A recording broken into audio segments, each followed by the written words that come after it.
ছোট্ট একটা mini blog নিয়ে চলে আসলাম। তো আখায় আগুনটা ধরে দিলাম। তো দেখি জ্যাঠা কি নিয়ে এসছে। জ্যাঠা বললো মাছ নিয়ে আসবো, কি মাছ নিয়ে এসছে তাই দেখবো আজকে।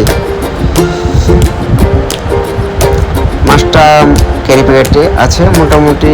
জ্যাঠা বললো একটা গোটা মাছ নিয়ে এসেছি, 1.5 কেজি বালা, তাই বললো। তো কি মাছ আমি সেটা জানি না কি মাছ। তো ক্যারি প্যাকেটটা খুলছি। ব্লগটা সম্পূর্ণ দেখবে, ঠিক আছে? ছোট্ট একটা ব্লগ সম্পূর্ণ দেখবে। মাছটা দেখা দিয়ে ছিটতে কষ্ট হচ্ছে, আর ওর জ্বর এসছে, ঘুম পাচ্ছে। তার কারণ সবাই ইট কাটছিলাম, আমি অল্প ইট কেটে চলে এসেছি রুমে। এত রোদে ইট কাটলে অসুবিধা হবে, তাই রুমে চলে এসেছিলাম। দেখো এটা কি মাছ, কমেন্ট করবে, কমেন্ট বক্সে কমেন্ট করবে, ঠিক আছে বন্ধুরা? সব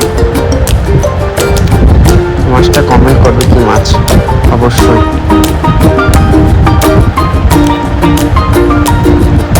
তারপরে চলো মাছটা ধুয়ে আবার নিচ্ছি। তো মাছটা ধোয়া হয়ে গেছে। তো এবার জ্যাঠা বলেছিল তেল হলুদ মাখাতে, তো তেল হলুদটা চলো মাখিয়ে নিই। তেল হলুদ মাখালে বলে মাছটা ভালো থাকে, আমি সঠিক জানতাম না, জানলাম। তেল হলুদটা মাখিয়ে নিই। এরকমভাবে কি মাখায় তেল হলুদটা, বলবে, কমেন্ট করবে।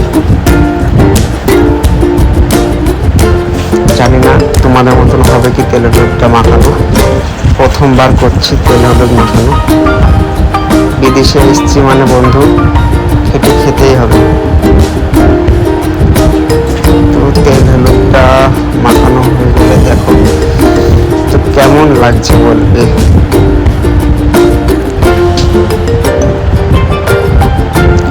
ভালো লাগলে সাপোর্ট করবে ভিডিওটা, ফলো করবে, শেয়ার করবে ভিডিওটা, কমেন্ট করবে। চলো ভাত বসিয়েছি বাইরে, ভাত দেখাচ্ছি চলো। তো দেখতে পাচ্ছ বিশাল রোদ বাইরে, চরম রোদ। আখার উপরে ভাত বসানো আছে, ভাত আর ডাল সিদ্ধ টকবক টকবক করে পড়ছে। তো রোদে ঘর চলে যায়, ঘরে আসলাম। তো বলছি নেক্সট ভিডিও দেখার জন্য ফলো করে রাখবে, আর জন্য পরবর্তী ভালো ভালো ভিডিও নিয়ে আসতে পারি।